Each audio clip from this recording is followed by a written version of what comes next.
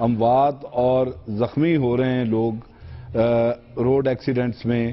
اور میرا یہ مدعا ہے کورٹ کے سامنے کہ ایک تو متحرک کریں اس ایشو کے اوپر ایگزیکٹو کو, اور دوسری طرف یہ کہ اس کے تدارک کے لیے کوئی آپ ان سے پوچھیں کہ لائحہ عمل کیا اختیار کیا جائے گا. دیکھیں انڈیا میں بھی یہ مسئلہ آیا. انڈیا کی سپریم کورٹ نے وہاں کی حکومتوں, صوبائی حکومتوں, وہاں کی قومی حکومت کو اس پر جھنجھوڑا کہ دیکھیں آپ ایک کمیشن اپوائنٹ کریں, اور اس میں ایک ریٹائرڈ جج کو اس کا سربراہ مقرر کیا, اور اس کمیشن نے سارے سٹیک ہولڈر سے کنسلٹ کرنے کے بعد سفارشات عدالت میں بھی پیش کی, اور ظاہر ہے وہ ڈسکشن جو ہے وہ ایگزیکٹو کی موجودگی میں آپس میں ویوز کی ایکسچینج کے اوپر مبنی تھی. تو اس پہ پھر سپریم کورٹ نے وقتاً فوقتاً آرڈر جاری کیے. دیکھیں میں ایکسپرٹ نہیں ہوں اس معاملے کا, لیکن جو شہری ہوں اور مجھے جو سمجھ آتا ہے کہ سب سے بڑی جو کاز ہمارے ہاں ہیں وہ 2-3 ہیں جو آئیڈینٹیفائیبل ہیں, جن میں ہمارے ہاں شعور کا عدم دستیابی کہ سڑک کا استعمال کیسے کرنا یہ کاز نمبر 1 ہے, جس کی وجہ سے لیکن لوگوں کو اس کی آگاہی دینا یہ حکومت کا کام ہے, یہ حکومت کا کام ہے, میڈیا کا کام ہے, یہ سول سوسائٹی کا کام ہے. بالکل. اور دوسرا یہ شامی صاحب کہ ہر شخص جس کی عمر 18 سال ہے اور اس کے پاس گاڑی ہے کسی طریقے سے, یا وہ گاڑی چلانا چاہتا ہے, اس کو لائسنس جاری کر دیا جاتا ہے بغیر یہ جانچے پڑتال کیے کہ وہ میڈیکلی فٹ ہے یا نہیں, اس کو سائن, اس کو گاڑی چلانی آتی بھی ہے کہ نہیں, اور چلانی آتی بھی ہے یا نہیں, اس کو ٹیسٹ بھی نہیں ان سے لیا جاتا, وہ گھر بیٹھے لائسنس جاری ہو جاتے ہیں. لائسنس ہی نہیں ہوتے آدھے گاڑیاں صرف, اور بہت سے لوگ ایسے ہیں جو لائسنس کے بغیر گاڑی چلا رہے ہیں. بالکل شامی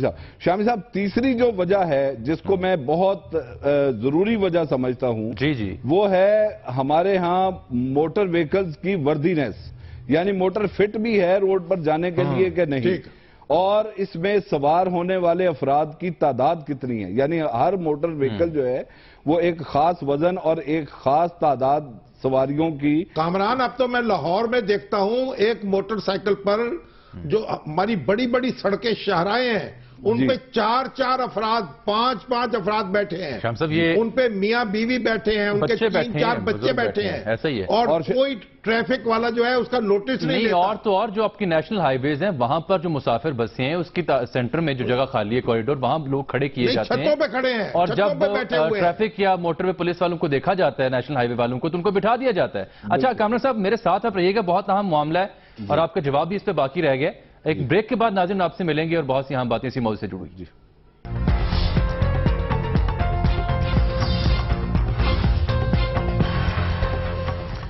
دہشت گردی کی نسبت زیادہ ہلاکتیں روڈ ایکسیڈنٹس میں ہوتی ہیں پاکستان میں. یہی پٹیشن دائر کی ہے بریسٹر کامران شیخ صاحب نے, جن سے ہم بات کر رہے ہیں آج پروگرام میں.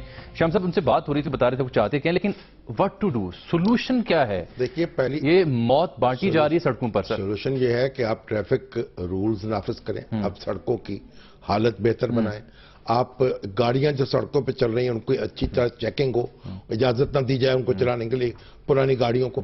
اور اب مجھے بتائیے ڈرائیور جو ہے اس کا ایکسیڈنٹ کیوں نہیں ہوتا؟ بہت ریئر, 1 یا 2%, موسم کی خرابی کی وجہ سے کوئی ٹکرا گیا اس سے. سر ویل ٹرینڈ, بس مینٹینڈ ہے, بس کی فٹنس چیک ہوتی ہے, سٹاف پورا قانون کے مطابق. اپنے ڈرائیور ٹرین کرتے ہیں, ان کے اوپر پابندی ہوتی ہے, سپیڈ انہوں نے مینٹین رکھنی ہے, ہارڈلی کبھی ان کا چلان بھی ہو. اور ایک بات دیکھیے سعودی عرب میں اور متحدہ عرب امارات, ان عربوں میں ایک عام شہری کو پیدل کو دیکھ کر ان کی جان چلی جاتی گاڑی چلانے والے. اس کی کیا وجہ؟ کیونکہ اگر کوئی شخص کسی گاڑی کی زد میں آئے گا اس کو دیت دینی پڑے گی اس کی.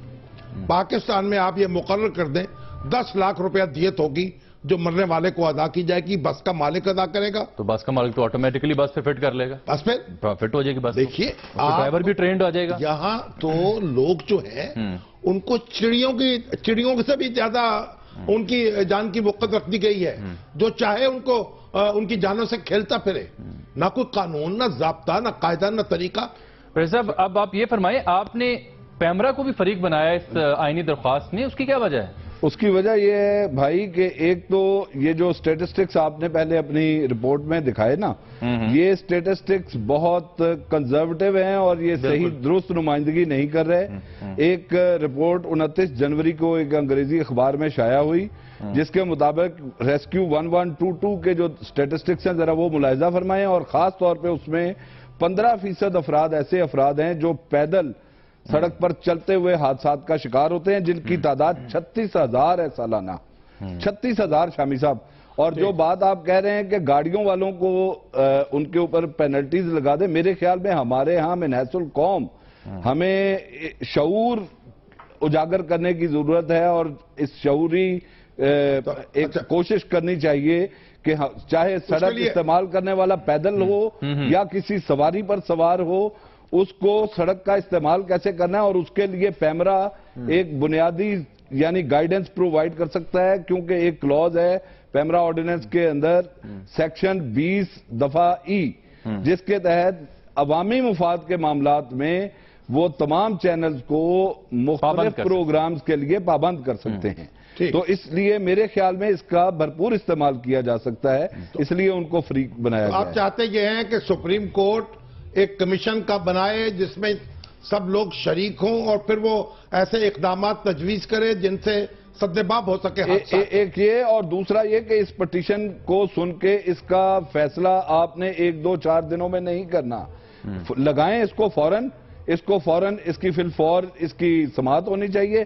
لیکن جس طرح انڈین سپریم کورٹ نے اس کو مشن کے طور پہ لیا ہے، آپ پروگریسو رپورٹس لیں بتدریج، آپ کے سٹیٹسٹکس شماریات یہ بتانے چاہیے کہ اموات میں کمی ہوئی ہے، زخمیوں کی تعداد میں کمی ہوئی ہے۔ ادارہ شماریات کا ڈیٹا بھی کمپلیٹ نہیں ہے نا، گویا ایک نیشنل ایکشن پلان بنانے کی ضرورت ہے اس معاملے میں بھی، روڈ ایکسیڈنٹ سے نمٹنے کے لیے، روکنے کے لیے بھی۔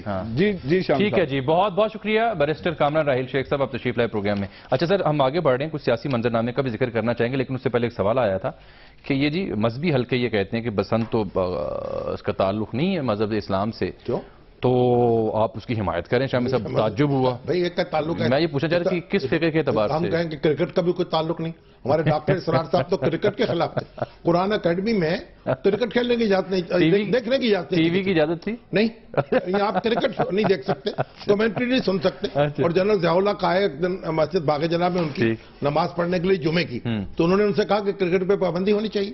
اچھا، ہاں جی، تو یہ ملکی سطح پر؟ ہاں جی، اللہ، اچھا فٹ بال پہ پابندی ہونی چاہیے۔ پھر بھائی بات یہ ہے کون سی فقہ کے مطابق جو ہے پتنگ بازی حرام ہے اور پتنگ اڑانا حرام ہے؟ آپ فقہ حنفیہ کے تحت یا فقہ جعفریہ کے تحت کوئی صاحب مجھے بھی بتا دیں، وہ اس فقہ کا حوالہ دے۔ بالکل ٹھیک ہے۔ ایسا کوئی سیاسی منظرنامے، میں یہ نہیں کہتا کہ لوگوں کو بے لگام کر دیا جائے، بالکل نہیں جی، لگام ڈالنی ضروری ہے، لیکن جو وجہ ہے اس کو دور کیا، ہاں وجوہات کو دور کیا جائے اور کسی ڈسپلن میں لا کر اس کی اجازت۔ لیکن میں پہلے بھی کہہ رہا تھا بریکس میں گزارش کر، جیسے ون ڈش پہ عمل کافی کامیاب ہوا، شادی پہ ہوائی فائرنگ پہ کامیاب ہوا، شادی تو ختم نہیں نہ کی۔ اچھا سر، یہ ہے کہ خان صاحب ہیں کراچی میں، عمران خان صاحب، ہاں جی، آج کل کراچی میں ماشاءاللہ، اور وہ کہہ رہے ہیں کراچی جو ہے کلیم کر رہے ہیں کہ ہمارا، کیونکہ سندھ کے جو سرکار ہیں وہ دبئی میں اور لندن میں ہیں، دائی صاحب دبئی میں ہیں، ہاں، اور الطاف حسین صاحب لندن میں ہیں، والی وارث کوئی نہیں ہے، والی وارث ہے کوئی نہیں، اس لیے خان صاحب وہاں پہنچ گئے ہیں تاکہ اس پہ قبضہ کر لیں۔ ویسے تو خان صاحب نے قبضہ کر لی 2013 کے الیکشن میں، ان کو جو ووٹ پڑے تھے بہت بڑے ووٹ تھے، جو عارف علوی صاحب نے جس طرح الیکشن لڑا ہے اور پھر جس طرح مقابلہ کیا، پھر بعد میں وہ جیتے بھی، تو انہوں نے، مگر بعد میں جو پی ٹی آئی کی صورت پھر مگر توجہ کچھ ہٹ گئی کراچی سے، اس سے کچھ ان کے حامیوں میں فوکس ہو گیا، کوئی ڈپریشن پیدا ہوا۔ لیکن شاہ صاحب یہ بتائیے کہ اسی موضوع پہ میں بات آپ سے یہی کرنا چاہتا کیا کراچی کی سیاست میں مارجن ہے کسی متبادل پارٹی کا، یا بالخصوص عمران خان صاحب اور ان کی سیاست کا وہاں پر؟ دیکھیے، جب پروسیس چلتا ہے نا، ڈیموکریٹک پروسیس چلے، لوگوں کو کسی جبر کے بغیر، دباؤ کے بغیر ووٹ دینے کا حق حاصل ہو، کوئی ان کے سر پہ تلوار نہ رکھ سکے، کوئی ان کی گردن پہ انگوٹھا نہ رکھ سکے۔ یہ تلوار ہٹی ہے ویسے ابھی؟ ہٹی۔ اب جو آئندہ الیکشن ہوں گے اس میں کچھ اس کے اثرات ہوں گے۔ اور اس کا مطلب گولڈن اپرچونٹی پر خان صاحب، نئی لیڈرشپ جو ہے خود بخود ابھرتی چلی آتی ہے، اور اگر یہ آزادانہ الیکشن ہوں گے، جو ہوں گے انشاءاللہ، تو آپ دیکھیں گے کہ بہت تبدیلی آئے گی۔ اور عمران خان صاحب جو ہیں، ان کے فالوورز بھی موجود ہیں، ان کا فین کلب بہت بڑا ہے، وہ بھی اپنا کچھ نہ کچھ کر کے دکھا سکتے ہیں۔ ایک ذرا ان کا بیان دیکھیے، زبیر صاحب کے بارے میں گفتگو فرما رہے تھے عمران خان صاحب۔ جو گورنر سندھ ہمارے بارے میں. اب یہاں ہمارے سینئر رہنما اسد بیٹھے ہوئے ہیں تو میں ذرا گورنر کے اوپر تھوڑی میں سخت زبان نہیں استعمال کرتا. مجھے صرف افسوس یہ زبیر پہ ہے کہ ان کو سب کچھ پتہ ہے. ان کو پتہ ہے کہ شریف خاندان کتنے کرپٹ ہیں. ان کو پتہ ہے کہ قطری لیٹر بالکل جھوٹ ہے. زبیر کو بالکل پتہ ہے, عقل مند آدمی ہے. مجھے افسوس یہ ہے کہ انہوں نے اس کے باوجود اس شریف خاندان کی کرپشن کو ڈیفینڈ کیا پبلکلی. اور مجھے افسوس یہ ہے کہ ان کی قابلیت کی وجہ سے یہ عہدہ نہیں ملا, اس لیے ملا ہے کہ انہوں نے. آج خان صاحب کو فیتے بھی کچھ یاد آئے. اسد عمر صاحب کے بھائی ہیں نا زبیر. ہاں, ساتھ بیٹھے ہوئے تھے نا, ان کا لحاظ کر رہے تھے. ان کا لحاظ کر رہے تھے. الگ خان صاحب کسی کا لحاظ کرنے کے قائل نہیں ہے. اور جو زبیر عمر صاحب کے بارے میں ہے جو وہ ارشاد فرما رہے تو وہ ایک الزام ہے. دیکھیے اب آپ کیوں یہ سمجھتے ہیں کہ جو آپ کا نقطہ نظر ہے ہر آدمی اس کو قبول کر لے گا. چلے فتنوں کے بارے میں تو بیان ایک سنیے آج خان صاحب کا کراچی میں. نواز شریف کوئی اور کام نہیں کر رہا. ہر روز صبح دیکھو جی ایک فیتا کاٹا جا رہا ہے. میاں صاحب فیتے کاٹنے سے کوئی فرق نہیں پڑنا. آپ نے صفائی, آپ کی تلاشی پھر بھی آپ کو دینی پڑے گی. آپ کو منی ٹریل پھر بھی کرنا پڑے گا جتنے مرضی فیتے. لیکن خان صاحب کے کچھ چاہنے والوں کے لیے ایک افسوسناک بیان بھی ان کا میں بعد میں سناؤں گا. ایک پہلے بریک ہم لے لیتے ہیں اور پھر میاں صاحب نے بھی اس کا جواب دیا. میاں نواز شریف صاحب نے وہ کیا تھا وہ بھی آپ بریک کے بعد دیکھیں گے.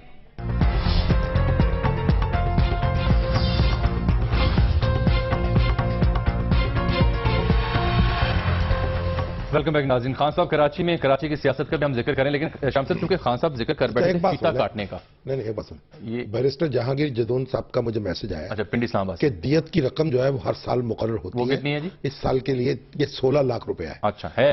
ہاں 16 لاکھ روپیہ معاوضہ دینا پڑتا ہے. مگر کیونکہ لوگ عدالتوں میں نہیں جاتے, موقع پر سیٹل کر لیتے ہیں, اس لیے ان کو یہ اس سے آگاہی نہیں ہوتی. اگر عدالت میں جائیں مقدمہ لڑنا پڑتا ہے, مگر 16 لاکھ روپے معاوضہ ادا ہوگا. اچھا, خان صاحب جو کہ فیتے کا ذکر کیا تو وہ بھکی پاور پلانٹ گئے تھے وزیر اعظم معاہدے کے لیے. خوشخبری آپ جس سنا رہے تھے بعد میں خوشخبری نہیں, وہ تو کچھ لوگ اس سے افسردہ ہو جائیں گے. ٹھیک ہے, نہیں بہت سے لوگ خوش بھی ہوں گے. پتہ نہیں اب واللہ العالم, افسردہ تو ایک آدھی ہوگا دیکھنے اور سننے والوں پہ منحصر ہے. لیکن پہلے وزیر اعظم کا جواب دیکھ لیجئے. نام لیے بغیر انہوں نے جواب دیا. ماشاءاللہ جس نے محنت کی ہے اس کو خوشی نہیں ہوگی تو کیا ہوگا. اگر وہ جا کے فیتا نہیں کاٹے گا تو پھر کیا کاٹے گا جا کے. وہ فیتا کاٹ رہے, کم از کم برداشت کرو. محنت کی ہے, اللہ کا فضل ہے. قوم اس بات تو 1200 میگا واٹ ہے مارچ تک آ جائے گا تھے جو کہ LNG سے یہاں بجلی پیدا ہوگی. 1200 میگا واٹ جی, 1200 میگا واٹ بجلی پیدا ہوگی چند ماہ میں. یہ مارچ تک پیداوار شروع کر دے گا. 84% پلانٹ مکمل ہو چکا ہے. ٹھیک ہے نا. اب دیکھیے جب یہ حکومت قائم ہوئی ہے دو بڑے مسئلے تھے, ایک لوڈ شیڈنگ کا اور دہشت گردی کا. اب لوڈ شیڈنگ جو ہے وہ بھی کم ہو رہی ہے اور کارخانے لگ رہے ہیں, ان کے افتتاح ہو رہے ہیں, اور دہشت گردی بھی کم ہوئی ہے. چلے پھر اب میں آپ کو وہ اس کا تو انکار نہیں ہو سکتا. وہ جو باقی جو مرضی کہیں آپ. ٹھیک ہے, وہ جو سرخی تھی کہ ایک افسوسناک مگر خوشگوار خبر کسی ایک کے لیے. خان صاحب سے سوال پوچھا ہماری کورسپونڈنٹ کرن خان نے, تو انہوں نے کیا کہا. بڑے لوگ پوچھتے رہے, اب 2018 تک آپ نے اپنی شادی کا جو سوچ ہے اس کو مؤخر کر دیا, نہیں سوچ رہے یا کچھ چانسز ہیں؟ نہیں, ابھی نہیں سوچ رہا. پتہ نہیں کرن خان کو کیا سوجی ہے یہ. ہماری بڑی شرارتی رپورٹر, بڑی کمپیٹنٹ رپورٹر ہے ماشاءاللہ. ان کا کوئی خبر تو نکلے نا آج کہ شاید خان صاحب نے تو پھر مایوسی پھیلا دی بظاہر تو کسی ایک دل میں. ہاں, کسی ایک دل میں. امیدوار بہت ہو سکتے ہیں لیکن شادی تو ایک سے ہی ہونی ہے نا, اور جب تک شادی نہیں ہوگی بہت سے لوگ خوش رہیں گے. کوالیفائڈ بیچلر تو ہے نا اس وقت. ٹھیک ہے. اچھا سر, یہ ہے کہ رحمان ملک صاحب کی گورنر سندھ سے جو سابق ہیں عشرت العباس صاحب, دبئی میں ملاقات ہوئی اور کچھ لگ یوں رہا ہے مجھے خبریں جو ملی وہاں پر کہ شاید اب وہ ہاتھ ملانے کو تیار ہو چکی ہیں. عشرت العباس پیپلز پارٹی میں آ جائیں گے. ہاں, لگ رہا ہے مجھے, مطلب پیپلز پارٹی میں آ جائیں تو سندھ میں کچھ نہ کچھ ہو جائے گا. لیکن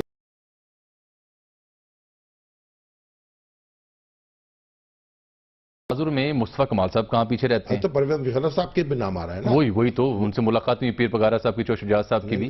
لیکن مصطفیٰ کمال صاحب گئے پشاور میں. ان کے جو یہ رہنما آئے ہیں اس کے ایم کے جی جی سلیم شہزاد صاحب، سلیم شہزاد صاحب، وہ بھی تو سنا ہے ان کے ساتھ کچھ نہ کچھ ان کا اسی قرورہ ملا ہوا ہے. اسی کو لیڈ دی ہے مصطفیٰ کمال کے اس جملے نے جو پشاور میں انہوں نے بولا. دیکھیے ذرا بڑا دلچسپ جملہ دیکھیے. میں ایم کیو ایم کا دھڑا تو ہوں نہیں، میں ہوں پاک سرزمین پارٹی، اور میں ایم کیو ایم کا دھڑا خود کو جو ہے وہ نہیں سمجھتا. ہم دو لوگوں نے ایک نئی پارٹی بنائی ہے، ہو سکتا ہے ایم کیو ایم کے دھڑے جو ہے وہ الگ ہو رہے ہیں اور اپنا جو ہے وہ ابو بنا رہے ہیں ان کو، مشرف صاحب کو. ہمارا جو ہے وہ ایم کیو ایم کے دھڑے سے کوئی تعلق نہیں ہے.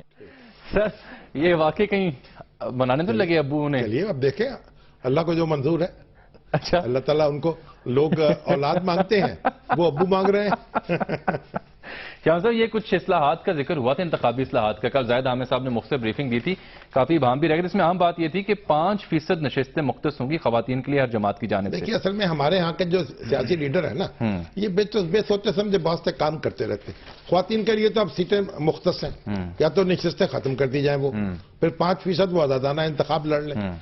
دنیا میں کہیں اس طرح کے تجربے نہیں ہوتے جتنے پاکستان میں کیے جا رہے ہیں، کیونکہ پاکستانی سیاستدان جتنے نالائق ہیں اور جتنے ناتجربہ کار ہیں اور جتنے میں سمجھتا ہوں اگر گستاخی نہ ہو تو کتاب سے اور قاعدے سے جتنے دور ہیں اتنے دنیا میں کم ہی ملکوں. بالکل. اچھا سر یہ کور کمانڈر کانفرنس آج ہوئی تھی آرمی چیف کی زیر صدارت، اور اس میں افغانستان کی جو حالیہ صورتحال، جو دہشت گردی کے واقعات ہوئے، اس کی مذمت بھی کی گئی اور دہشت گردی کے خلاف جو آپریشنز ہیں جاری رکھنے کا فیصلہ کیا گیا. اور یہ کہا گیا کہ منطقی نتائج جب تک نہیں آتے اچھی بات ہے تو کور کمانڈرز کو یہی تہیہ کرنا چاہیے، یہی فیصلہ کرنا چاہیے. یہ بات آج بھی بڑی. اب اگر کور کمانڈرز جو دہشت گردی پر ان کی نظر ہے تو کامران صاحب تو پہنچے ہیں نا شیخ صاحب سپریم کورٹ میں، تو چلیے ہم کور کمانڈر سے بھی گزارش کر لیتے ہیں کہ حضور سڑکوں کو بھی محفوظ بنانے کے لیے کوئی کام کرے. سرحدوں کو محفوظ بنا رہے ہیں، پاکستانی سرزمین کو محفوظ بنا رہے ہیں، سڑکوں کو بھی محفوظ بنانے کے لیے کوئی دباؤ ڈالیں. پروگرام کا وقت آج ناظرین یہاں ختم ہو جاتا ہے. ہم آپ سے ملیں گے کل، اور کل